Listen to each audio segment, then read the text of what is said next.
songs you hear, you know nobody till somebody loves you. Thanks a lot. Took me a long time to figure out I just did not want to hear nobody else's snoring. I do not want to hear your mouth when I come in the house. When I come in the house, I'm like the Wizard of Oz. The color is green, the color is purple, the color is red. Because I said. Because ain't nobody in here but me. And if I'm walking around and I'm unhappy, I must be tripping because ain't nobody did nothing.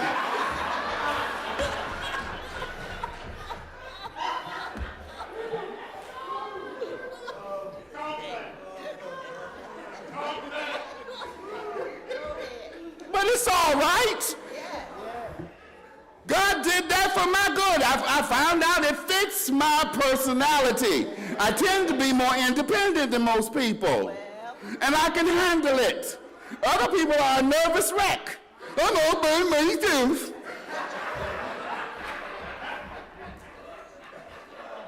I had to give it back to y'all, okay? Forgive me, I don't mean to hurt nobody's feelings, but the messages you get, sometimes you do this prayer asking God and trusting the promises of God that he's going to work all things out for your good. And sometimes the things that you get are for your good. And you think good is over somewhere else. Trust God and let go of needless anxiety. In all your ways, submit to him. And he will direct your paths. Submit to him. That means I have to let go of my plans. And I'm one of those people who got to plan everything. You understand me? That's how I make a living, with plans. 125 churches, and I got a plan that has to include all of them. I got conservative Christians, I got liberal Christians, I got fundamental Christians, I got mystic Christians. I got all these kind of Christians. I can go over to the church full of white people singing opera, and in the afternoon I can go over to the Holy Ghost headquarters.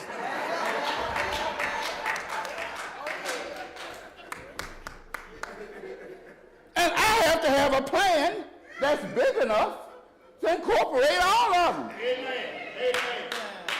And then you're going to tell me to submit to him? You know, I'm having a little trouble because it's getting ready to be, in a little while, not right away, but in a little while, it's going to be time to retire. I've been doing church work all of my life.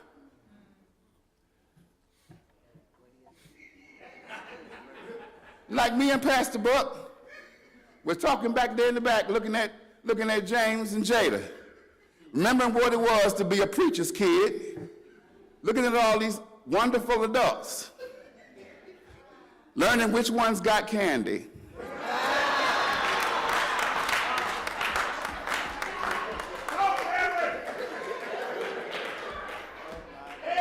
So I've been doing church work all of my life. I went to school for church, a master's degree for church, a doctorate degree for church. Church, church, church. Now it's time to retire. What am I doing?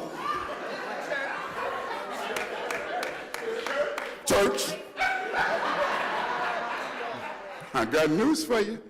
Now, I'm going to do church, of course. But you get my point? Life alters and plans are not fixed. And the minute I think I got it all psyched out, I might miss what God has for me. So I told my story about my life, about being single and about going to church. You take the time when you go home and think about what God has to say to you about your plans and where you need to submit and where you are not being humble and following the blessings they gave you while you're sitting around crying and complaining when you ain't been nothing but blessed. Somebody said joy is when you understand just how good things are. God has blessed you tremendously, and you don't have a sense enough to know just how good God's been. Mumbling and grumbling with all that you got. Can you walk? I remember when I couldn't walk for 2 blocks without being in severe pain. I came up the steps today, scoot, scoot, scoot, scoot. Only thing was tired was my lungs. Reverend said, James, you're making noises, Reverend. I said, but I ain't in pain. Faith is the place of mystery where we find the courage to believe in what we cannot see, and the strength to let go of our fear of uncertainty. We have to work to let go of our fear of uncertainty. We will say it over and over and over again. We come this far by faith, leaning on the Lord. Nervous, nervous. Trusting in his holy word. He never failed us yet. Give me a Valium.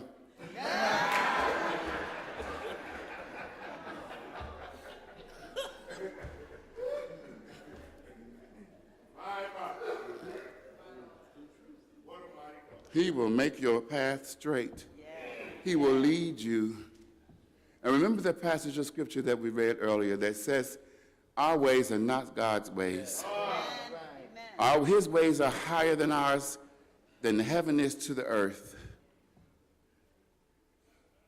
And we need to trust him to guide our path. The church isn't always good at that. Sometimes when we do our theology, we write our theology on behalf of those, or from the vantage point of the persons who are dominant.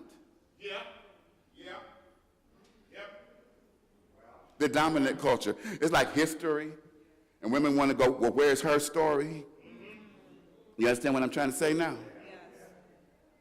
Sometimes the church has done some stuff that is not following the paths that God laid out. Do you realize that in this country, during the time of slavery, the majority of the churches did not side with the abolitionist? Do we recognize that during the times of the Crusades, we led holy wars to destroy people of another faith because we thought that was going to make Christ victorious? It was about domination for wealth, and we joined in with the political power, and we do the same today.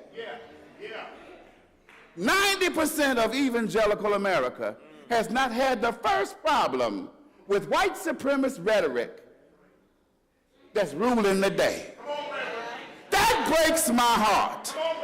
We're supposed to be a Christian nation. I thought we got past some of that stuff. And here we go again. What you think the wall is about? Keeping them out. How dare you bring your drugs and all that crime here? It's not Mexico that's trying to get in here. It's people from Central America. And their countries are ravished by the drug cartels. And the drug cartels make their money off of us. So who is wrecking whose lives? I'm trying to say to you, be careful about what you think you got all the answers on something.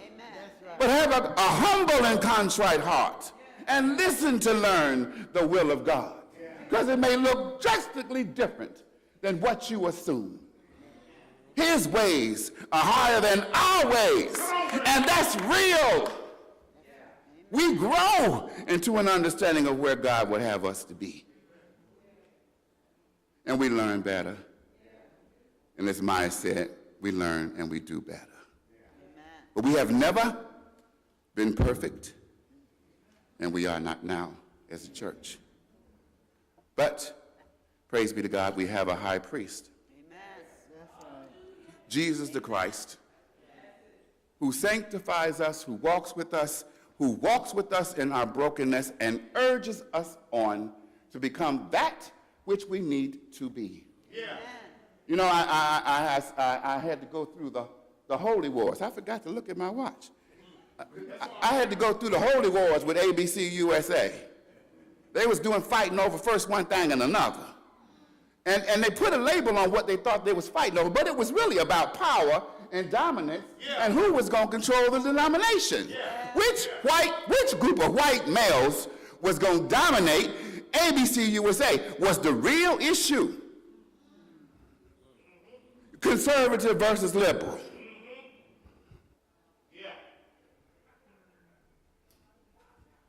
Not realizing that the conservatives and the liberals were facing an age where we no longer rule the day, and Christianity is what people think they ought to believe. We're returning to the times of the early church when you were not the rule, but the exception to the rule. In the days of the early church, there was persecution for what you believed. You were an oddball. Some people over there drinking blood and eating flesh. What's wrong with them? People think we're just as strange now. The majority of the world does think that. Why are you here on Sunday morning opening up an ancient book, shaping your lives around something as old as that, full of myths that you can't prove? That's what they say, but we have come this far by faith. As I close, enter into his rest. One of my favorite passages of scripture in the book of Hebrews. Therefore, since the promise of entering his rest still stands, let us be careful that none of you be found to have fallen short of it. For we also have the good news proclaimed to us, just as they did, but the message they heard was of no value to them because they did not share the faith of those who obeyed. Now we who have believed enter into that rest. I want you to enter into that rest. And what does that mean to me? It's the opposite of what happened to the children who got their parents taken away from them at our border. Their parents were taken away, and they didn't have a sense of trust. They didn't know that there was somebody to care for them and to take care of their needs. And they became disoriented. And some to the point when they were unified with their parent again, they didn't even know who their parent was. Do you hear me? It's the opposite of that. To enter into his rest is to acknowledge deep within yourself that God is awesome. God's got this. God really cares about me, and my needs will be met.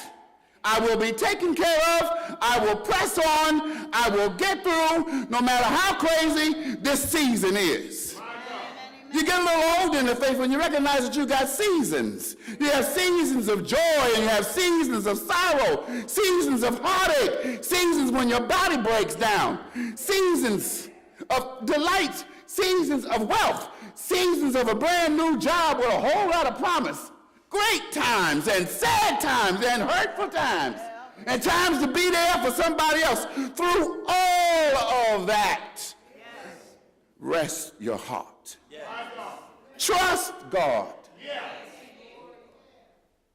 that he's in control, and it will continue to cycle. I have got to the point now where I've learned when I'm in a season of joy to be joyful.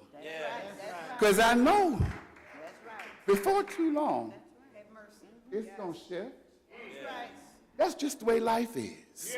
And when it shifts to the other side, the same God that's walking with me in the good times is going to be right there with me in the bad times. He doesn't leave. If I'm in the mud, he's in the mud with me, holding me up.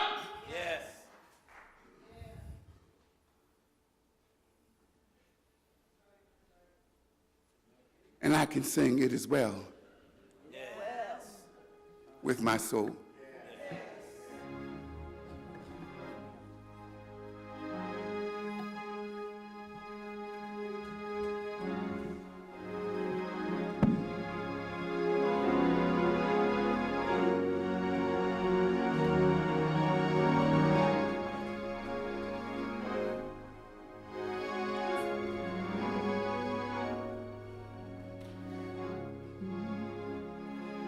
when peace like a river attendeth my way. When sorrows like sea billows roll, whatever my lot, thou hast taught me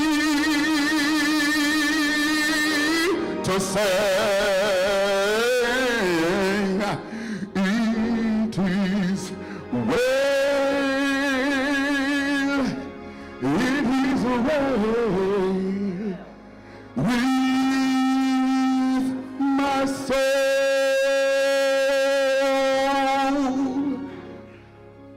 When peace like a river attendeth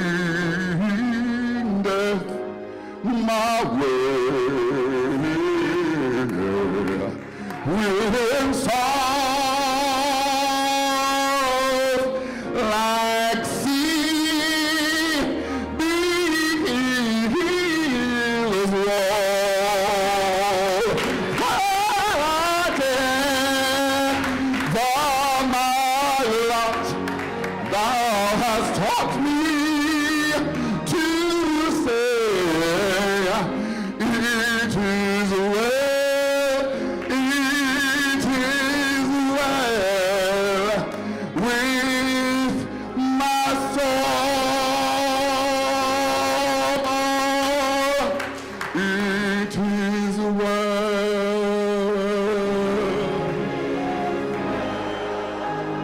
with my soul.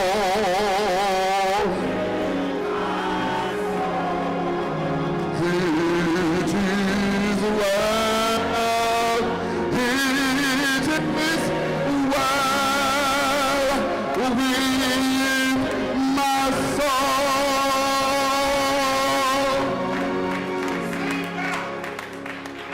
It is well